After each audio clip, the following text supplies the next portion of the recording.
Bound beneath a burning sky, two women plot freedom before the border swallowed 'em whole. The wagon groaned like it carried the dead, though only we were left alive inside it. The boards burned my back through the dress, sweat and splinters mixing until I couldn't tell where pain ended and wood began. Every jolt made Mira whimper beside me, her lips cracked, her breathing shallow as a dying calf's. The air under that canvas roof was thick enough to drown in.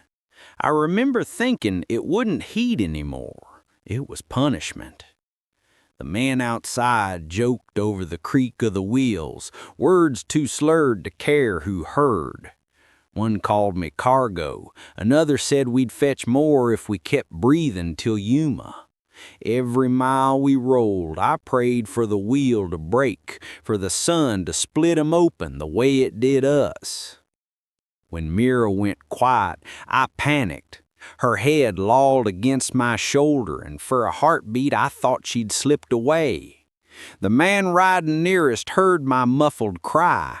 He lifted the flap and peered in, face a blur against the glare. "Still breathing?" he asked, not to me, but to himself. His shadow swallowed her as he leaned closer, his smell of whiskey and horse sweat filling the space. That's when I spoke, gag in my mouth, words more sound than language. I didn't plan it. It clawed out of me. Something about her needing water, about the sun killing their prophet. He stared like he couldn't decide whether I was brave or stupid. "You care that much?" he said, and then spat out the side. "Ain't no one caring out here, girl." But he left the flap open an inch, and the air that crept in felt like grace itself. I'd cut my wrist raw trying the ropes days ago, but the pain had become part of me. That moment, I pushed harder, let the hemp bite until blood slicked it enough to move. Every drop bought me a fraction of space. I didn't care if it tore through the skin. It was proof I was still something more than property. Mira stirred and whispered my name, just once, like a ghost testing its voice. I leaned close enough that her hair stuck to my cheek. "Stay awake," I told her through the gag, words barely sound at all. She blinked, eyes clouded but alive. Outside, one man began humming, another cracked a whip. The rhythm of the wheels changed. We were climbing. Somewhere ahead waited a border they called the line, though it wasn't drawn in ink, but bones. I didn't know how far, only that it would mean we vanished forever if we crossed it. That night, as the sun bled itself dry against the desert rim, I made a choice. I'd die out there before I let 'em drag us over that line. And when the wagon hit a rut so hard it snapped a nail loose near my hand, I smiled through the blood, because every prison, no matter how cruel, leaves a seam. The rope snapped. Silence screamed louder than any bullet. For a moment, I thought the world had stopped.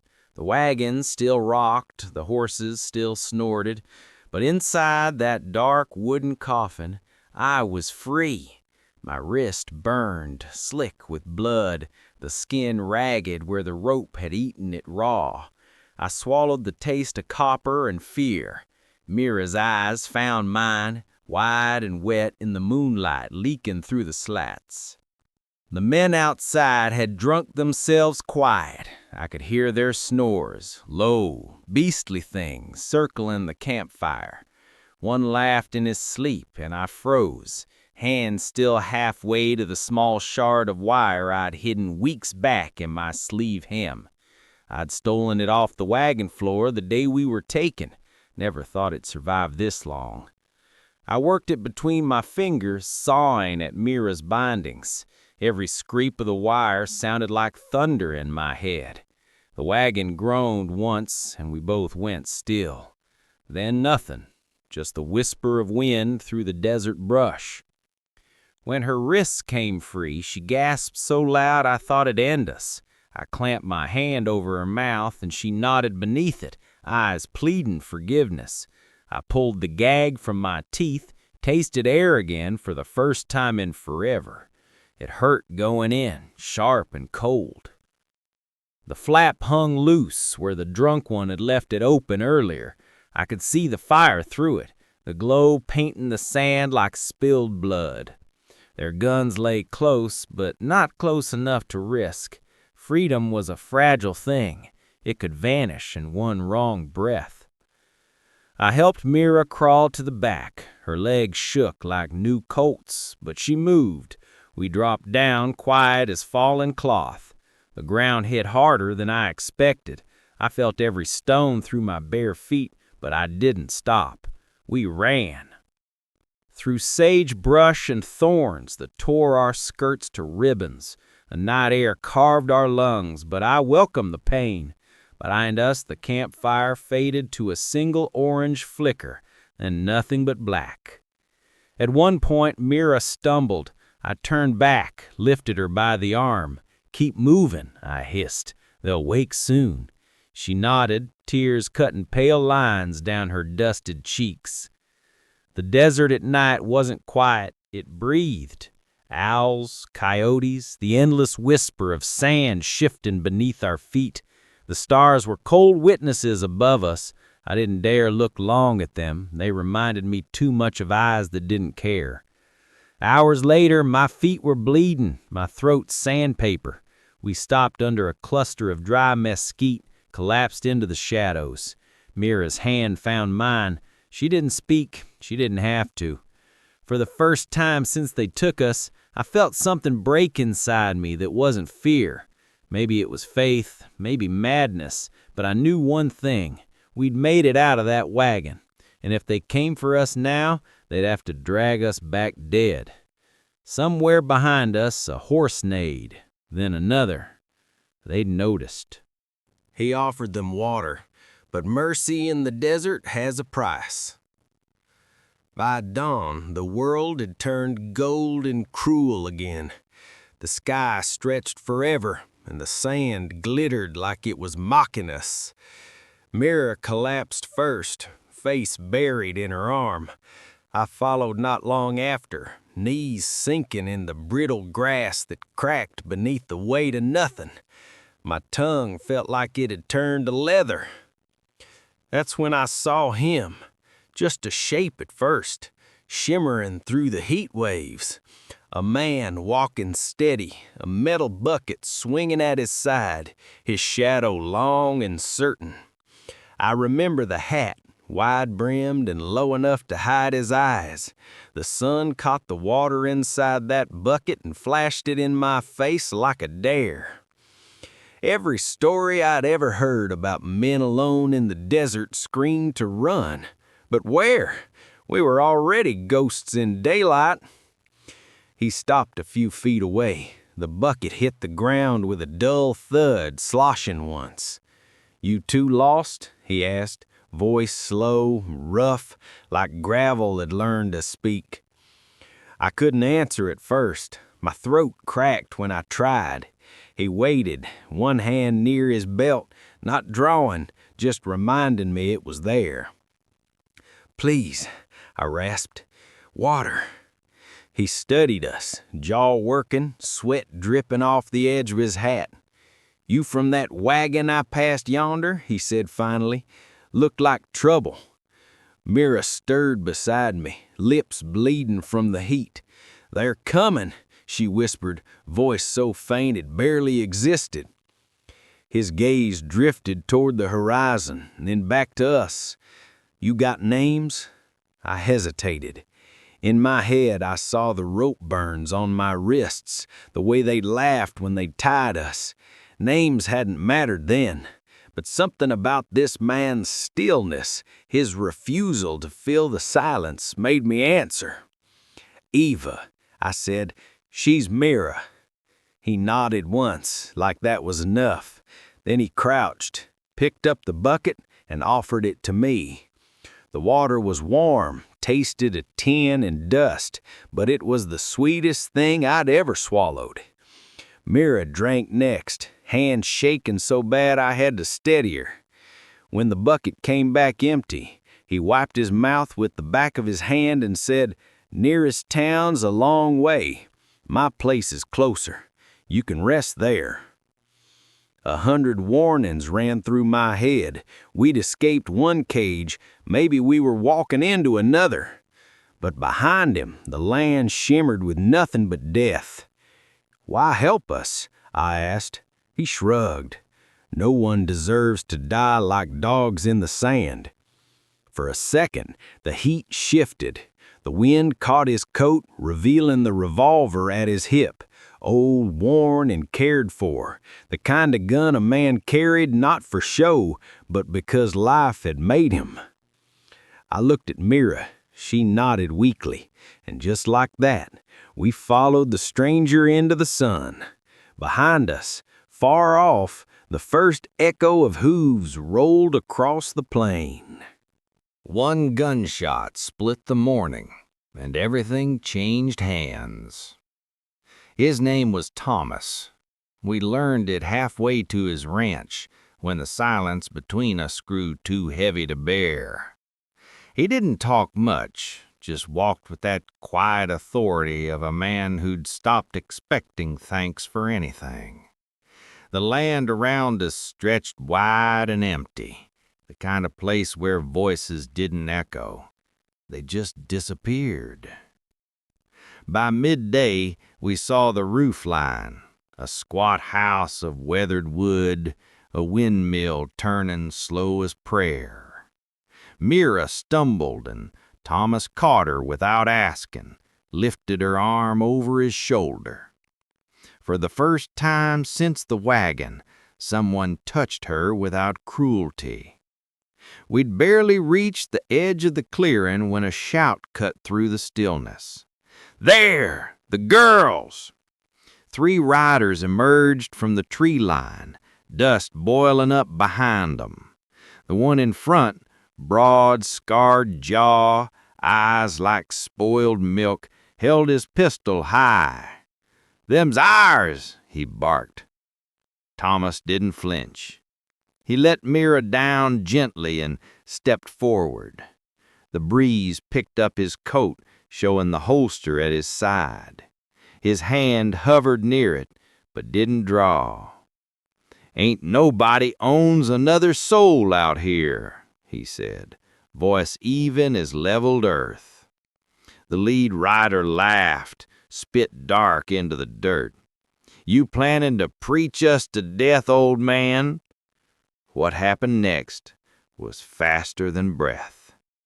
The gunman moved first, but Thomas's revolver cleared leather before the echo of their boots hit the ground. One shot, just one, and the front rider jerked backward, his hat flying off like it wanted no part in the fight. The horse reared, bolting into the brush. The other 2 froze, staring at their fallen man, at the gun smoke curling from Thomas's barrel. "Pick him up, and don't follow." They hesitated. I swear the air itself stopped moving until they obeyed, dragging the body back into the shadows. The windmill groaned behind us like an old mourner. When it was over, Thomas reloaded slow, never looking at us. "You hungry?" he asked. I couldn't answer. I just watched the blood sink into the dirt, felt the earth drink it in. Mira started crying, not loud, just steady, like rain that had forgotten how to stop. That night we buried silence with our supper. Thomas poured coffee thick enough to chew, and the 3 of us sat in the flicker of the hearth, no one daring to speak the word safe out loud. But as I watched the flame's reflection on his gun, I realized he hadn't saved us for gratitude. He'd done it because something inside him refused to let wrong walk by unchallenged. And in that, Maybe we weren't so different after all.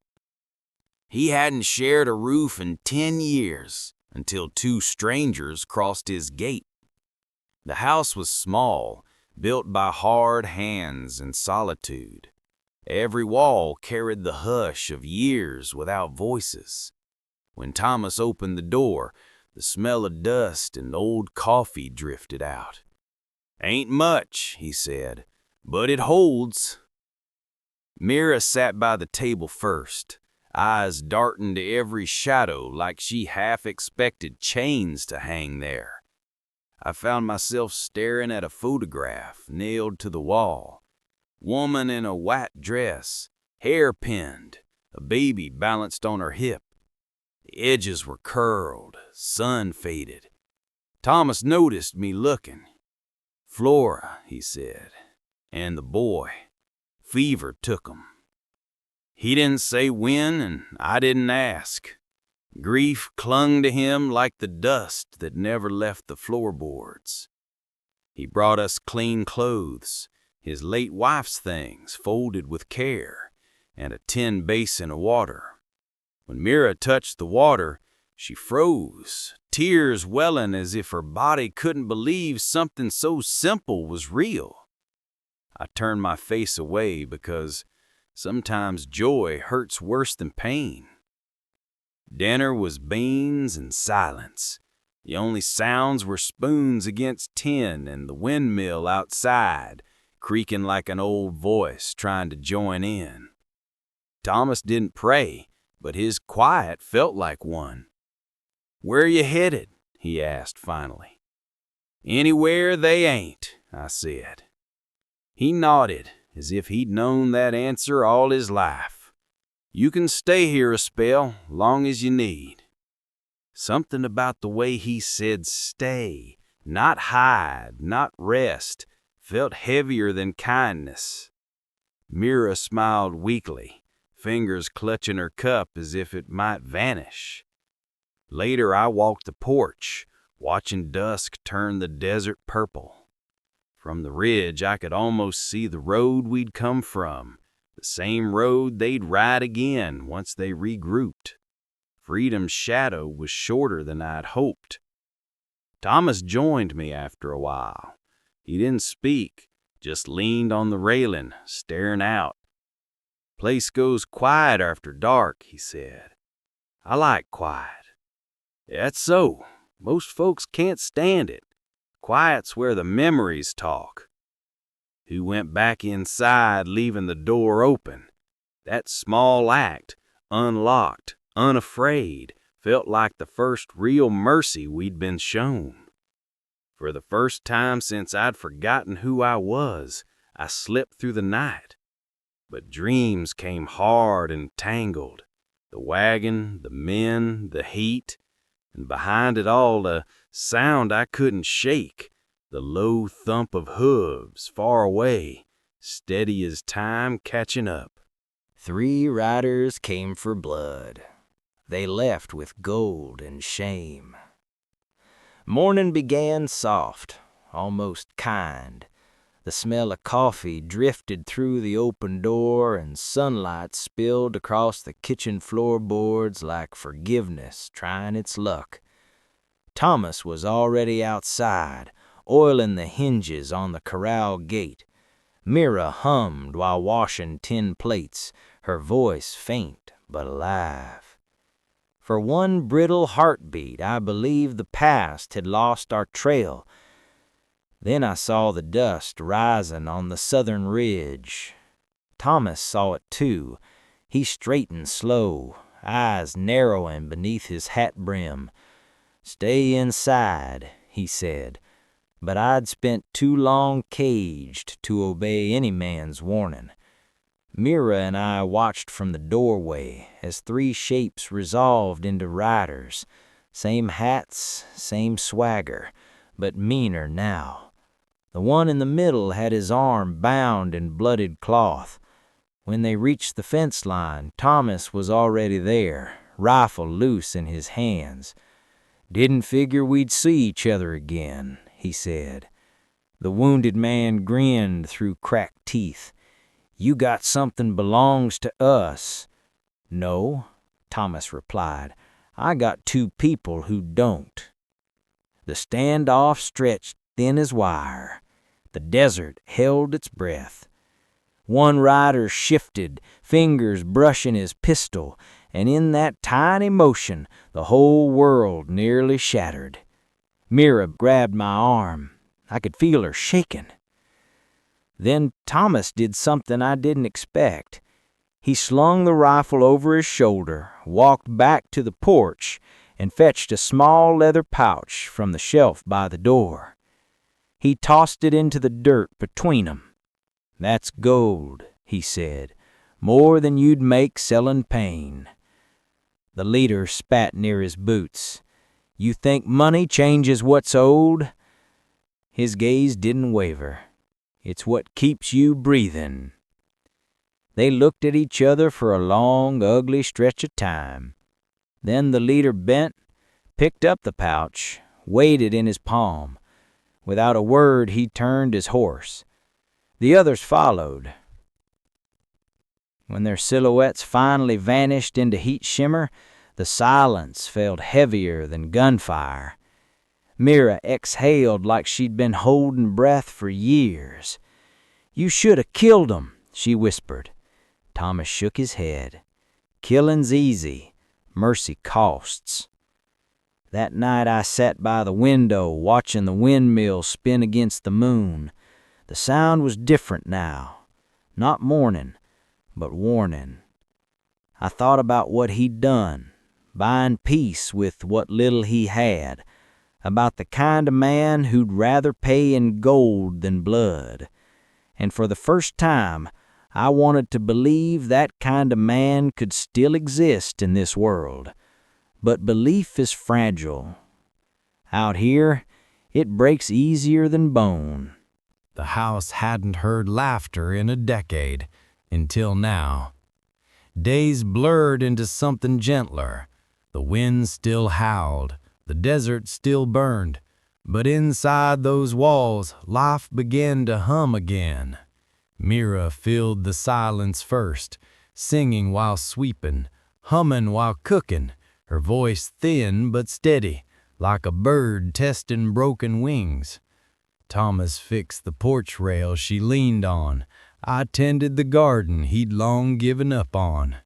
Each chore stitched us a little closer to the world of the living. Thomas never said much, but his presence steadied the air. He'd rise before dawn, feed the horses, mend whatever needed it. I'd catch him staring at the horizon sometimes, eyes clouded with something between grief and prayer. When I asked once what he was looking for, he just said, "Proof that time moves forward." We were all learning how. At supper one night, Mira asked for salt and called him sir. He smiled, faint but real.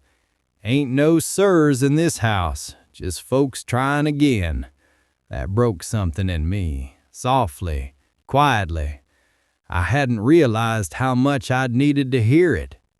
Still, the ghost didn't leave easy. I'd wake to the sound of hooves that weren't there, smell smoke that didn't exist. Mira, too. She'd flinch when wind slammed the shutters. We were safe, but our bodies hadn't learned the truth yet. One evening, Thomas came in from the fields with a small carved horse in his hand. "Used to be my boy's," he said, setting it on the mantel. "Figured he wouldn't mind company." Mira touched it like it was made of glass. I noticed his hands shaking when he let go. That night, we ate outside, lanterns swinging between us. The desert stretched calm, the air sweet with mesquite. Mira laughed at something small, a joke about check-ins, and Thomas joined in, low and genuine. The sound startled me. It sounded like life clawing its way back. For the first time, the house didn't feel like a tomb. It felt like a heartbeat. When the stars came out, Thomas said, Tomorrow we ride into town, need supplies. The thought of open land again, of eyes that might recognize us, twisted my stomach, but he looked at us both with that steady certainty. "Ain't no one coming for you now," he said. I wanted to believe him, and maybe I did, right up until I saw the thin plume of smoke rising on the far horizon.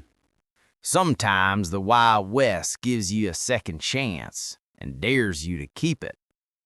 The smoke never came closer. "A lightning fire," Thomas said the next morning. Still, I kept glancing south as we rode into town, my pulse jumping at every rider we passed. The air smelled of dust and saddle oil, and Mira sat tall beside me, her chin lifted, like a woman who'd earned the right to breathe. Thomas traded for flour, salt, bullets. He greeted people with nods that said, "Don't ask." Nobody did. Maybe they saw what we carried in our eyes, what the desert had burned away. When we got back, the ranch looked smaller but steadier. Home, I thought, though I'd never meant to call anything that again. Mira walked the fence line, touching each post like she was counting proof we'd made it. I went to the well, drew water and poured it over my wrists. The scars caught the light, silver threads against the brown of my skin. Thomas came up behind me. "You ever think about going back east?" he asked. "Back where?" I said. "Ain't nothing left there that knows my name." He nodded. "And maybe it's time to make new ones." We sat on the porch that evening, all three of us, watching the sun melt behind the hills. Mira dozed in the chair beside me, her breath steady. Thomas tipped his hat low. For the first time, I didn't feel like someone waiting to be hunted. "You ever think it was meant this way?" Mira murmured without opening her eyes. "Us finding this place?" Thomas leaned forward, elbows on his knees. I stopped thinking fate had much sense a long time ago, but sometimes it trips over mercy. His words hung there, simple and true. I thought about the line we'd never crossed, the one drawn in blood and sand. Maybe freedom wasn't out there waiting. It was something we had to build, plank by plank, with blistered hands. The windmill creaked overhead, steady now. The smell of supper drifted from the kitchen. The night was warm, gentle even. I realized I wasn't afraid of tomorrow anymore. I looked at Thomas, then at Mira, and felt the weight of all that had been taken, and all we'd kept anyway. We weren't captives or saved souls. We were what the desert hadn't managed to kill. Grit and grace, side by side, still breathing. And this time, nobody on the sunrise but us.